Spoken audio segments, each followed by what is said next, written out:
வீடியோவில் பேசியிருக்கவங்க 2 பேரும் அந்த ஊருக்காரங்களே இல்லை. அவங்க வெளியூர்லேருந்து வந்து ஒரு சாதி கலவரத்தை உண்டு பண்ணணும்னு சொல்கிறாங்க. அது உள்ளூரில் நடந்த டெண்டர் பிரச்சனை. 35 ஊராட்சி மன்ற தலைவர்களுக்கும் எந்த பிரச்சனையும் இல்லை.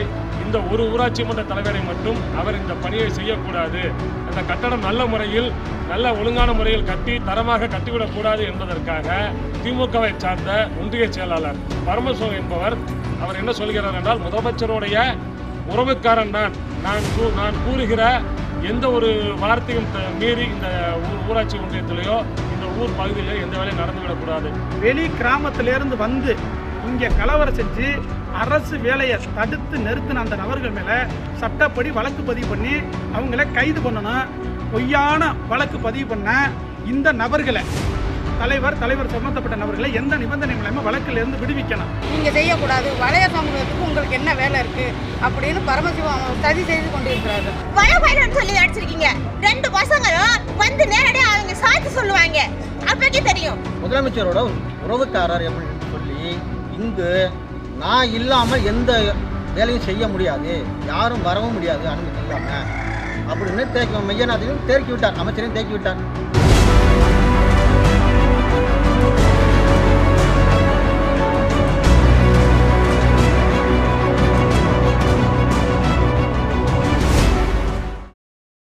பேரரசர் பெரும்பிடுவி வலையொலி நேயர்கள் அனைவருக்கும் வணக்கம். பேரரசரின் வாரிசுகளுக்காக கொடுக்க துணிந்து விட்டால் உயிரும் ஒரு பொருட்டல்ல என்ற நெஞ்சுறுதியோடு இந்த காணொளியை பதிவு செய்கின்றேன். அதற்கு முன்பாக இந்த காணொளியை பதிவு செய்வதற்கு காரணமாக இருந்த மரியாதைக்குரிய ஐயா பரமசிவம் அவர்களுக்கும் நன்றியை தெரிவித்துக் கொள்கிறேன். இந்த வீடியோவில் பேசியிருக்கவங்க 2 பேரும் அந்த ஊருக்காரங்களே இல்லை. அவங்க வெளியூர்லேருந்து வந்து ஒரு சாதி கலவரத்தை உண்டு பண்ணணும்னு சொல்கிறாங்க. அது உள்ளூரில் நடந்த டெண்டர் பிரச்சனை. அப்புறம் ஐயா சொல்லியிருக்கிறீங்க, வெளியூர்ல இருந்து 2 பேர் வந்து இந்த பகுதியில் கலவரத்தை உண்டாக்குறாங்க அப்படின்னு ஒரு பதிவையும் சொல்லியிருக்கிறீங்க. ஐயா, நீங்க அரசியல்வாதி. இந்த ஜனநாயக நாட்டில் ஒரு குடிமகன் எந்த தொகுதியில் போய் நின்று வேணாலும் வேட்புமனு தாக்கல் பண்ணி அந்த தேர்தலை சந்திக்கலாம்னு இருக்குது. அதே போல இந்த ஜனநாயக நாட்டில் ஒரு சமுதாயம் எங்கே பாதிக்கப்பட்டு கிடக்குதோ, எங்கே ஒடுக்கப்பட்டிருக்குதோ, எங்கே திட்டமிட்டு வஞ்சிக்கப்படுதோ அந்த பகுதிக்கு, அது வெளியூராக இருந்தாலும் சரி, வெளி மாவட்டமாக இருந்தாலும் சரி, வெளி மாநிலமாக இருந்தாலும் சரி, அந்த இடத்துக்கு அந்த சமுதாய அமைப்பு போய் நிற்கும். அதுக்கான உரிமையும் கடமையும் பொறுப்பு இருக்குது. இப்போ நீங்க சொல்றீங்க வெளியூர்லேருந்து வந்து நாங்கள் சாதிய கலவரத்தை தூண்டி இருக்கிறோம் அப்படின்னா அது என்னன்னு நீங்க விளக்கம் கொடுங்க. நான் உங்கள்கிட்ட அதுக்கு முன்னாடி ஒரு சின்ன கேள்வி கேட்குறேன். நாங்கள் வெளியூருக்காரங்க விருதுநகர்லேருந்து ஒருத்தரை கூட்டிக்கிட்டு வந்து திருச்சிராப்பள்ளி நாடாளுமன்ற தொகுதியில் ஒரு வேட்பாளரை நிறுத்தி அவருக்கு வாக்கு கேட்டு வீதி வீதியாக பயணம் பண்ணினீங்களே, உங்கள் கூட ஒரு சமுதாயம், நீங்கள் சொன்னீங்களே நீங்கள் இருக்கக்கூடிய பகுதியில் பெரும்பான்மையான சமுதாயம் இருக்கக்கூடிய அந்த சமுதாயம் வாக்கு கேட்டு ஓடி தெரிஞ்சதே, அன்னைக்கு தெரியலையா அவர் வெளியூருக்காரன்னு? தெரியலையா உங்களுக்கு? ஐயா, அப்புறம் நீங்களே ஒரு விஷயத்த சொல்லியிருக்கிறீங்க, இது அரசு கொண்டு வந்த வேலை வாய்ப்பு, முதலமைச்சராலே கொண்டு வந்தது, அண்ணா மறுமலர்ச்சி திட்டத்தின் கீழே வந்தது அப்படின்னு. அந்த அண்ணா மறுமலர்ச்சி திட்டத்தின் கீழே வந்த வேலை வாய்ப்பு எப்படி இருக்குது? அது கட்சிக்காரங்களுக்கு கொடுக்கல, அரசாங்கம் மக்களுக்கு கொடுத்துருக்குது. அதை எந்த கான்ட்ராக்டுக்காரர் வேணாலும் எடுத்துக்கலாம். நீங்க கட்சிக்காரருக்குங்கிறீங்க. அது என்ன டெண்டர் பிரச்சனைனா, அண்ணா மறுமலர்ச்சி வேலை வருது. அது திமுக சர்க்காரில் முதலமைச்சர் கொண்டு வந்த ஸ்கீமு. அதில் கட்சிக்காரங்களுக்கு வேலை கொடுக்கணுங்கிறதுக்காக நாங்கள் போய் அந்த கட்சிக்காரங்க வேலை கேட்டாங்க. நீங்கள் 2 வேலையை போட்டுக்கொண்டு டெண்டர் சொல்லி விட்டுட்டு வந்தோம். அவ்வளோதான். அவங்க கட்சிக்காரங்க வேலை போட்டுக்கிட்டாங்க. நீங்கள் இங்கே கட்சி நடத்துறீங்களா இல்லை கான்ட்ராக்ட் கம்பெனி நடத்துறீங்களா? முதல்ல ஒரு விஷயத்தை புரிஞ்சுக்கிறீங்க. அங்கே என்ன நடந்திருக்குது? அண்ணா மறுமலர்ச்சி திட்டத்தின் கீழ் அந்த வேலையை அங்கே இருக்கக்கூடிய 36 பஞ்சாயத்தில் இருக்கிற தலைவர்கள், அந்த தலைவர்கள் கூட்டமைப்பு ஒரு தீர்மானம் போட்டிருக்கு. நீங்கள் யார் வேணும் டெண்டர் போடுங்க, டெண்டர் எந்த கம்பெனி போட்டுக்கு வந்தாலும் அந்த வேலையை அந்தந்த பகுதி அந்த பஞ்சாயத்து தலைவர் தான் பார்க்கணும் அப்படிங்கிற ஒரு தீர்மானத்தை போட்டிருக்கிறாங்க. அங்கே இருக்கக்கூடிய அரசு அதிகாரிகள், இது சம்பந்தப்பட்ட அதிகாரிகளுக்கும் அலுவலர்களுக்கும் இது நல்லா தெரியும். உங்களுக்கு தெரியுமா தெரியாதா? அப்போ 35 பஞ்சாயத்தில் நடக்காத பிரச்சனை அந்த பஞ்சாயத்தில் மட்டும் எதுக்கு நடக்குது? நெற்புகை பஞ்சாயத்தில் மட்டும் இது நடக்கிறதுக்கு என்ன காரணம்? என்ன காரணம்? 36 பஞ்சாயத்துலையும் பஞ்சாயத்து தலைவர்கள் கூட்டமைப்பு போட்ட தீர்மானப்படி எந்த பிரச்சனையும் இல்லாமல் வேலை நடந்துக்கிருக்கு. நீங்கள் சொல்கிற இந்த பஞ்சாயத்தில் மட்டும் இந்த பிரச்சனை நடக்குது. அப்புறம் சொல்கிறீங்க அந்த தலைவர் வந்து இந்த குறிப்பிட்ட நபர்களை தாக்கிட்டாரு அப்படிங்கிறீங்க. அந்த குறிப்பிட்ட நபருக்கு அங்கே என்ன வேலைன்னு கேட்குறேன். கூட்டமைப்பு ஒரு தீர்மானம் போட்டிருக்கு. அந்த தீர்மானப்படி வேலைகள் நடக்குது. அதை அரசு பொறியாளர்கள் அங்கே இருக்கக்கூடிய இன்ஜினியர்களால் அது எந்த இடமும் அரசு குறிப்பிட்ட அந்த இடத்துல ஆட்கள் வேலை செஞ்சுக்கிட்டு இருக்கிறாங்க. அந்த வேலை செய்கிற நபர்களை இந்த குறிப்பிட்ட நபர்கள் போயிட்டு என்ன செய்கிறாங்க, இங்கே யாரா வேலை செய்ய சொன்னது, எந்திரிச்சு வெளியே போய் சொல்கிறாங்க. அந்த தகவலை அங்கே இருந்த தலைவருக்கு அவர்கள் உடனே தொடர்பு கொள்கிறாங்க. அந்த தலைவர் அங்கே வர்றாரு. ஐயா, இங்க நடக்கிறது வந்து பஞ்சாயத்து கூட்டமைப்பு படி தான் வேலை செஞ்சுக்கிறான், நீங்க வெளியேறலாம்னு சொல்றாரு. உடனே தலைவரை தாக்க முற்படுறாங்க.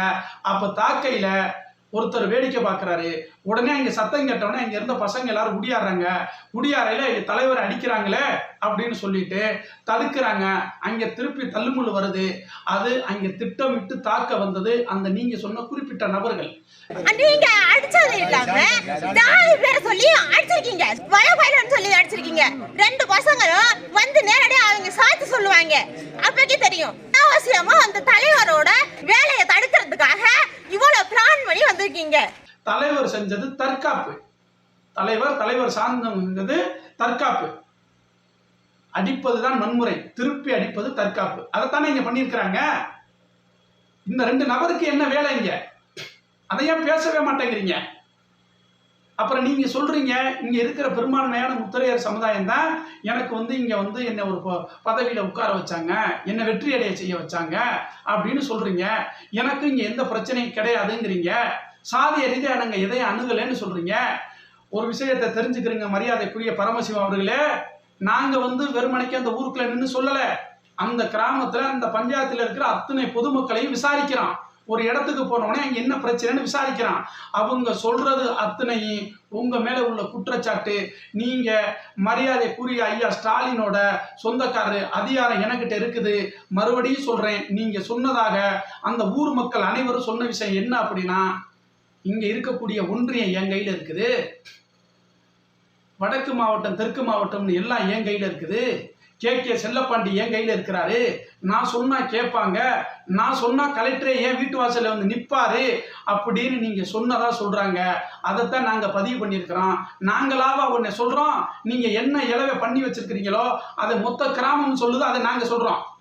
அதை விளங்கிக்கிறோம். நீங்க முதல்ல இதுல எங்க எங்களுக்கு உங்க மேல இன்னும் ஆழமா ஒரு சந்தேகம் வந்து அதை நாங்க வெளிப்படையா பேசுறோம். அப்படி அவங்க கண்டிப்பாக எனக்கு நான் எந்த இடத்துல ஜாதியை சொல்லி பேசினேன் அப்படிங்கிறத சொல்லணும். நீங்க சொன்னீங்கல்ல அதிமுக திமுக சண்டை அப்படின்னா, அங்க இருக்கக்கூடிய தலைவர் ஆறுமுகம் அந்த மக்களுக்கிட்ட நல்ல பேர் எடுத்திருக்காரு. ஒரு தன்னார்வ தொண்டு ஒரு நிறுவனம் அங்க வந்து குடிநீர் கழிவறைகளை கட்டி இருக்குது. அது கட்டுன கிராமத்துல 200வது கிராமம் இது. அதனால இந்த கிராமத்துல நான் ஒரு கல்வெட்டு வைக்கிறேன்னு சொல்றாரு. ஆறுமுகம் எந்த கட்சி? மரியாதைக்குரிய ஐயா மெய்யநாதன் எந்த கட்சி? கட்சி பார்த்தா அவர் கூப்பிட்டாரு. அந்த துறை சம்பந்தப்பட்ட அமைச்சர் அவர் அன்னைக்கு இருந்த காலகட்டத்துக்கு. அதனால ஐயா மெய்யநாதனை கூப்பிடுறாரு. நீங்க என்ன சொல்லியிருக்கிறீங்க? அன்னைக்கு நானாவா ஒன்னு சொல்றேன் உட்கார்ந்து, நீங்க என்ன சொல்லியிருக்கிறீங்க? ஒரு வளையர் சமுதாயத்தை சார்ந்த ஒரு தலைவர் ஆயிட்டா, அமைச்சர் ஆயிட்டா, என்ன மீறி நீ ஏதாவது செஞ்சிட முடியுமா? நான் அமைச்சரை நிறுத்துறேன் பாரு, அதிகாரம் எனக்கிட்ட இருக்குது அப்படின்னு சொல்லி அன்னைக்கு அமைச்சரை வர விடாம தடுத்தது நீங்க தானே சொல்றாங்க. இது நடந்ததா இல்லையா? திமுகவோட முதலமைச்சரோட உறவுக்காரர் அப்படின்னு சொல்லி இங்கு நான் இல்லாமல் எந்த வேலையும் செய்ய முடியாது, யாரும் வரவும் முடியாது அனுமதி இல்லாமல் அப்படின்னு மெய்யநாதனையும் தேக்கி விட்டார், அமைச்சரையும் தேக்கி விட்டார். நானா உன்னை உட்கார்ந்து சொல்லிக்கிறேன். அந்த மொத்த கிராமம் சொல்லுது. அதை உட்கார்ந்து அந்த மொத்த கிராமம் என்ன சொல்லுதோ அதை இந்த ஒத்தாள் உட்கார்ந்து சொல்லிக்கிறேன். கட்டணம் நீங்க செய்யக்கூடாது, நாங்க தான் செய்வோம், நாங்க ஆளுங்கட்சியா இருக்கிறதுனால எங்களோட இதுதான் நாங்க செய்வோம், நீங்க செய்யக்கூடாது, வளைய சமூகத்துக்கு உங்களுக்கு என்ன வேலை இருக்கு அப்படின்னு பரமசிவம் ஒரு சதி செய்து கொண்டு இருக்கிறாரு. வழக்கு போடுங்கய்யா, வழக்கு போடுங்க. நான் சொல்றேன், ஒவ்வொரு முறையும் சொல்றேன், இந்த முத்திரையர் சமுதாயத்துக்கிட்ட அதிகாரத்தை அடுத்தவன்ட்ட கொடுக்காத, அடுத்தவன்ட்ட கொடுத்தா உன்னை அடிமைப்படுத்துவேன், அந்த அதிகாரத்தை வச்சே உன்னை வீழ்த்துவேன், அதை வச்சே உன்னை வழக்கு போடுவேன், ஒடுக்குமுறைக்கு உள்ளாக்குவேன்னு சொல்றேன். என் சமூகம் ஒருபோதும் கேட்கல. அதுக்கு நான் வீதி வீதியாக கடந்து கத்துறேன், கிராமம் கிராமமாக பயணம் பண்ணுறேன். கேட்காத என் சமூகம் நீங்கள் வழக்கு போடுற ஒரு நல்ல காரியத்தால் இந்த நாதியத்த சமுதாயம் கொஞ்சம் புரிதலோட எந்திரிச்சு வரக்கூடிய உள்ளாட்சி தேர்தலையும் சட்டமன்ற தேர்தலையும் இந்த சமூகத்துக்கு அறிவை புகட்டுறீங்க பார்த்தீங்களா? அதுக்காக எங்கள் மேலே வழக்கு போடுங்க, என் மக்கள் திருந்தட்டேன். அந்த வழக்கு போட்டிங்கன்னா உங்களுக்கு கோடான கோடி நன்றி சொல்ல கடமைப்பட்டிருக்கிறையா, கட்டாயமாக அந்த வழக்கை போடுங்க. அதுதான் என் மக்களை திருத்துறதுக்கு சரியாக இருக்கும். கண்டிப்பாக நிச்சயமாக அவங்க இதுக்கு மன்னிப்பு கேட்கலன்னா அவங்க மேலே கண்டிப்பாக வழக்கு தொடருவேன், மான நஷ்ட வழக்கு தொடருவேன் என்பதை தெரிவித்துக் கொள்கிறேன். வழக்கு போடுங்க, 2 பேர் மேலே வழக்கு போடுங்க. அதை சந்திக்கிறான், மன்னிப்பு கேட்கணும்னா முடியாதுங்கய்யா. நீங்கள் வழக்கு போடுங்க, மன்னிப்பு கேட்க முடியாது. நீங்கள் வழக்கு போட்டு அது ஒரு விசாரணைக்கு வரும். அந்த விசாரணைக்கு வரையில் அந்த கிராம மக்களை விசாரிக்க வேண்டிய சூழல் வரும். அந்த கிராம மக்களை விசாரிக்கட்டும், எங்கள்கிட்ட என்ன சொன்னாங்களோ மொத்த கிராமம் அதை சொல்லட்டும். அப்படி சொல்லாத பட்சத்தில் அந்த கிராம மக்கள் சொல்லட்டும், ஐயா 2 பேரும் அவர்கிட்ட மன்னிப்பு கேளுங்க. அந்த கிராம மக்கள் சொன்னால் அன்னைக்கு கேட்குற மன்னிப்பு, அதுக்கு முன்னாடி கேட்க முடியாது ஐயா. போடுங்க வழக்க, நீங்கள் வழக்கு போடுங்க. உங்கள் மாதிரி நபர்கள் ஒரு 10 பேர் சேர்ந்து எங்கள் மாதிரி நபர் மேலே ஒரு 10 பேர் மேலே வழக்கு போட்டீங்க அப்படின்னா அப்போ தான் இந்த சமுதாயத்தை நாங்கள் சரி செய்கிறதுக்கு எங்களுக்கு எளிமையாக இருக்கும். அதனால நல்லா இருப்பி அந்த வழக்கை போடுங்க அந்த வழக்கை. என் மக்கள் அப்போவாதும் ஒரு அறிவு சார்ந்த மக்களாக எந்திரிச்சு ஒரு அரசியல்ல எல்லா விஷயத்திலையும் அறிவோடு இருக்கிற மக்கள் இந்த அரசியலில் மட்டும் இப்படி அனாதையாக நிற்கிது. சிறுபான்மையாக இருக்கக்கூடிய ஒரு நபர்களையும் 100 வீடு இருக்கிற இடத்துல 10 வீடு மாற்று சமூகம் இருந்தனா அவர்களை ஜெயிக்க வைக்கணும், அவர்களுக்கிட்ட அதிகாரத்தை கொடுக்கணும், அவர்கள் நல்லா இருக்க நினைச்சு மொத்தமாக இருக்கிற சமுதாயம் எல்லாருக்கும் வாக்களிச்சு நீங்கள் எல்லாரும் வெற்றி அடைஞ்ச பின்னாடி என்ன செய்றீங்க? எந்த அதிகாரத்தை இந்த மக்கள் உங்கள்கிட்ட கொடுத்ததோ அதே அதிகாரத்தை வச்சு இந்த மக்களை நீங்கள் ஒடுக்குமுறைக்கு ஆளாக்கி நசுக்குறீங்க. அப்படின்னா நீங்கள் எங்கள் மேலே வழக்கு போடுங்க. இந்த மக்களுக்கு அப்போதான் நாங்கள் புத்தி புகட்ட முடியும். அப்புறம் சொல்றீங்க 10 வருஷமா நீங்க இந்த திமுகவில் வந்ததுக்கு அப்புறம் நான் தான் இங்க பொறுப்பை கொடுத்துருக்கிறேன், இந்த முத்திரையர்களுக்கு பொறுப்பை கொடுத்துருக்கிறேன் அப்படின்னு சொல்றீங்க. என்ன பொறுப்பு கொடுத்துருக்கீங்க? கிளையில ஒரு பொறுப்பு, பகுதியில் ஒரு பொறுப்பு, மாணவர் அணி, மகளிர் அணி, மண்ணாங்கட்டி என்ன கொடுத்துருக்கிறீங்க? ஆக்குங்க. உங்க 10 வருஷம் நீங்க சொல்றீங்கல்ல, முதல்ல நீங்க பேசுறது எல்லாம் உங்க தலைமைக்கு தெரியுமா தெரியாதானே தெரியல. இந்த காணொளி மூலியமா உங்க தலைமைக்கு இது போய் சேரட்டும். உங்களுக்கு அதிகாரம் இருக்குல்ல, ஐயா மு.க. ஸ்டாலினோட அதிகாரம் உங்களுக்கு இருக்குல்ல, அந்த அதிகாரத்தை வச்சு ஐயா மெய்யநாதனை மாவட்ட செயலர் ஆக்குங்க பார்ப்போம். ஒரு 2 வார காலத்துக்குள்ள ஆக்குங்க. ஒரு 3 இடத்துல வந்து ஒரு ஒன்றியத்தை கொடுங்க பார்ப்போம். நான் எங்க சொன்னேன்? நானாவா உன்னை உட்கார்ந்து பேசியிருக்கிறேன். பக்கத்தில் இருக்கிற அதிரானபடி கிராமம் குடும்பத்தோட கோயிலுக்கு போயிட்டு வர்றான், வழிமறிச்சு அடிக்கிறான், அடிச்சவனை பிடிச்சி உட்கார வைக்கிறான். மறுநாள் அவன் மேலே எரிபொருளை ஊற்றி அவனை எரிக்க முற்படுறான், தப்பி ஓடுறான். அவன் மேலே வழக்கு போடுறான். வழக்கு போட்டதில் 2 பேர் இல்லையேன்னு கேட்குறான். திருப்பூர் பக்கம் போயிட்டாங்கன்னு சொல்கிறாங்க. இங்கே அவன் பார்த்தா கத்தியோட ஊருக்குள்ள வந்திருக்கிறான். மகளிர் பிடிச்சி அவனை அடிச்சு கொண்டு போய் காவல் நிலையத்தில் விடையில எவன் புகார் கொடுக்க போனானோ புகார் கொடுத்தவன் மேலேயே வழக்கு போட்டு மொத்த கிராமத்தை இந்த அதிகாரம் ஓட விட்டுச்சா இல்லையா? ஆடு மாட்டுக்கு தண்ணி வைக்காம கட்டுத்தறியில கட்டுனபடி ஆடு மாடுகளை அத்தனை விட்டுட்டு கிராமமா காடு மேடா சுத்துச்சா இல்லையா அந்த கிராமம்? அப்ப எங்க போச்சு உங்க பாசமும் பற்றம்? இந்த அதிகாரம் எங்க போச்சு? உங்க உடன்பிறப்பு எங்க போச்சு? அன்னைக்கு நீங்க பண்ற சேட்டை புறா உங்க தலைமைக்கு தெரியலன்னு நினைக்கிறேன். இது முழுக்க அதிமுக திமுகவுடைய சண்டை. அதிமுகவுக்கும் திமுகவுக்கும் நடக்கிற சண்டையா இது? சண்டை போடுறதுக்கு 2 பேரும் கட்சி நடத்துறிய, மக்களுக்கு நல்லது செய்யறதுக்கு நடத்திக்கலாம், சண்டை போடுறதுக்கு நடத்துறீங்களா? உங்க சண்டைக்குள்ள எங்க மக்கள் தான் கிடைச்சிருக்காங்களா? திரும்பி சொல்றேன், 36 தலைமை இருக்குது, தலைவர்கள் பஞ்சாயத்து தலைவர்கள் இருக்கிறாங்க. அவங்க தான் ஒரு தீர்மானம் போட்டு வேலையை செய்யறாங்க. உங்களுக்கு என்ன வந்துச்சு? நீங்க அந்த அது என்னன்னு எனக்கு தெரியல. புதுக்கோட்டைக்கு என்ன கட்சி நடத்துறீங்களா இல்ல கான்ட்ராக்ட் எடுத்த கம்பெனி எதுவும் நடத்தி இருக்கிறீங்களா? இது உங்க தலைமைக்கு தெரியுமா தெரியாதா? இந்த காணொலியை பார்த்து இருக்கிற அத்தனை நபர்களும் இதை திராவிட முன்னேற்ற கழகத்தோட தலைமைக்கு அனுப்பணும். நான் தொடர்ந்து சொல்றேன், சனாதன எதிர்ப்போட திமுகவோட கை ஒருத்து நிக்கிறதுல நம்மளும் ஒரு ஆளு. ஆனால் உங்கள் இந்த கட்சிக்குள்ள இருந்து ஒருத்தன் சனாதானம் பண்ணுறேன் அப்படின்னா என் சமுதாயம் தான் பெருசு, என் சொந்தக்காரர் அமைச்சர், என் சொந்தக்காரர் முதலமைச்சர், அதனால நான் சொல்கிறத தான் செய்வேனா, அதுவும் ஒரு விதமான சனாதானம் தான். அந்த சனாதானத்தை எதுக்கிறதுக்கு தயாராக தான் நிற்கிறான். இந்த பிரச்சனை இதோட முடியுது. தவறு செஞ்சிருக்குது, ஒரு சரியான தலைவராக இருக்கிற பஞ்சாயத்து தலைவராக இருக்குது, பக்கத்தில் இருக்கிற எல்லா கிராமமும் சொல்லுது, ஐயா அதை விசாரிங்க, அந்த தலைவர் மேலே தவறு இருக்குதான்னு பாருங்க, தவறு செஞ்ச நபர்கள் மேலே, அடித்த நபர்கள் மேலே இந்த இதை விசாரித்து நடவடிக்கை எடுங்கன்னு நம்ம என்ன செய்யறோம், ஆட்சியர் அலுவலகத்தில் மனு கொடுக்குறோம். இதை வெளியூர்லேருந்து வந்து சுமூகமாக இருக்க மக்கள்கிட்ட, ஒரு அமைதியான சூழ்நிலை இருக்க மக்கள்கிட்ட ஒரு அமளி ஏற்படுத்துகிறாங்க. அப்புறம் சொல்லியிருக்கிறீங்க வெளியூர்லேருந்து வந்து இங்கே சுகமாக இருக்கிற மக்கள்கிட்ட வந்து பிரச்சனையை உருவாக்குறாங்க. ஒன்றும் இல்லைங்கய்யா, நீங்கள் வாங்க அந்த கிராமத்துக்கு, நாங்கள் வர்றோம், கிராமத்தில் பேசுவோம், கிராம மக்கள் என்ன சொல்கிறாங்கன்னு பார்ப்போம், யார் கலவரத்தை உருவாக்குறாங்கன்னு அந்த கிராம மக்கள் சொல்லட்டுமே. நீங்கள் ஏன் தனியாளன்னு கத்துறிய? கிராம மக்கள் சொல்லட்டும், நாங்கள் வர்றோம். என்ன வெளியூருக்காரன் மரமடிக்கிலேருந்து ஐயா மெய்யநாதன் வரலாம், பக்கத்தில் இருக்கிற குத்தமங்கலத்திலேருந்து ஒருத்தன் வந்தவங்களுக்கு பட்டுக்கிறதோ?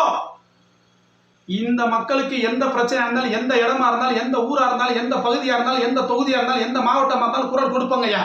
அது தப்புனா அந்த தப்பை நாங்கள் பண்ணிக்கிட்டே இருப்போங்கய்யா. ஆட்சியர்கிட்ட மனு கொடுக்கறது தவறுன்னு நீங்கள் சொன்னீங்க அப்படின்னா அந்த தவறை நாங்கள் தொடர்ந்து செய்வோங்கய்யா. என்ன நினச்சிங்க நீங்கள்? என்ன நினச்சிங்க? தலைவரை தாக்குனா இந்த மக்கள் ரோட்டில் வந்து நிற்கும், ரோட்டில் என்னன்னா ஒரு 10 பேர் 50 பேர் மேலே வழக்கு போடலாம்னு நினச்சிங்க. நாங்கள் வந்து என்ன செஞ்சுட்டோம், அப்படிலாம் மறியல் பண்ணிடாதீங்க, போராட்டம் பண்ணிடாதீங்க, அரசுக்கு நம்மளுக்கும் பிரச்சனை கிடையாது, காவல்துறைக்கு நம்மளுக்கும் பிரச்சனை கிடையாது, பிரச்சனை இந்த அதிகாரம் பிடிச்ச பரமசிவத்துக்கு நமக்கு தான் பிரச்சனை. இது அரசுகிட்டையும் அரசு அதிகாரிகிட்டையும் கொண்டுக்கு போகணும். வீதியில உட்கார்ந்துடாதீங்க, போராட்டம் பண்ணிடாதீங்க, அமைதியை இருங்க, சட்டப்படி சந்திப்போம்னு சொன்னோம்ல, நாங்க தான் அமைதியை சீர்கலைக்கிறோம் இல்லையா? ஒற்றுமையின் நாயகன் தானே நீங்க. வாங்க கிராமத்தில் உட்கார்ந்து பேசுவோம், கிராம மக்கள் என்ன சொல்றாங்கன்னு கேட்போம். அப்புறம் இன்னொன்னு கேட்குறேங்கய்யா, மான நஷ்ட வழக்கு போடுங்க. உங்க மானத்துக்கு என்ன விலை அதை சொல்லுங்களேன். உங்க மானத்துக்கு என்னதான் விலை? இத்தனை வருஷமா உங்களுக்கு ஓட்டு போட்டு ஏமாந்து நின்று நிற்கிறான் இல்லையா, இவங்களுக்கு என்ன விலை? என்னங்கய்யா விலை? இந்த மக்களுக்கு என்ன விலை? அப்புறம் ஒரு வேலை ஒன்று பார்த்துக்கிட்டு இருக்கிறீங்க. ஒரு 10 பேரை நிறுத்தி அவர் முத்திரையரு, இவர் முத்திரையரு, ராஜேந்திரன் முத்திரையரு, இந்த மகளிர் முத்திரையரு, இவங்க ஒன்றிய பொறுப்பில் இருக்கிறாங்க. நான் மாவட்ட மகளிர் அமைப்பாளர் முத்துராஜா சமுதாயத்தை சேர்ந்தவர், மாவட்ட பிரதிநிதி ராஜேந்திரன் முத்துராஜா சமுதாயத்தை சேர்ந்தவர், ஊராட்சி கவுன்சிலர் இவர் முத்துராஜா சமுதாயத்தை சேர்ந்தவர், ஊராட்சி மன்ற தலைவர் செல்லப்பிள்ளை, இப்படி நிறைய பேர் வந்து இந்த கந்தரோட்ட ஒன்றியத்தில் நாங்கள் வந்து நிறையா பொறுப்புகளை கொடுத்துருக்காரு பரமசிவம் அவர்கள். ஐயா ஒரு விஷயம் புரிஞ்சுக்கிறீங்க, ஒரு காலகட்டத்தில் நம்பிக்கிட்டு இருந்தாங்க. என் தலைவன் பிரபாகரன் 30 வருஷமா தனி நாடு கட்டமைச்சிருந்தாலும் அங்கே கருணா மாதிரி கருங்காலிகள் நான் இருந்தது. அதே மாதிரி எங்க சமூகத்துக்குள்ளேயும் ஒரு 4 காவாளி இருக்கத்தான் செய்யும். அந்த வேலையெல்லாம் விட்டுவிட்டு வன்மத்தை போக்கிட்டு மக்களுக்காக வேலை செய்யணுங்கிற நோக்கத்தில் வாங்க. அதுக்கு தான் நீங்க ஒரு சிறுபான்மையா இருந்தாலும் உங்களுக்கு அந்த அரசு அதிகாரத்தில் உட்கார வச்சு அழகு பார்க்குறோம். அது ஏன் உங்களுக்கு புரியலன்னு தெரியல. குரலற்ற மனிதர்களோட குரலா ஒழிச்சுக்கிட்டே இருக்கான் இந்த குபேந்திரன் ரங்கசாமி.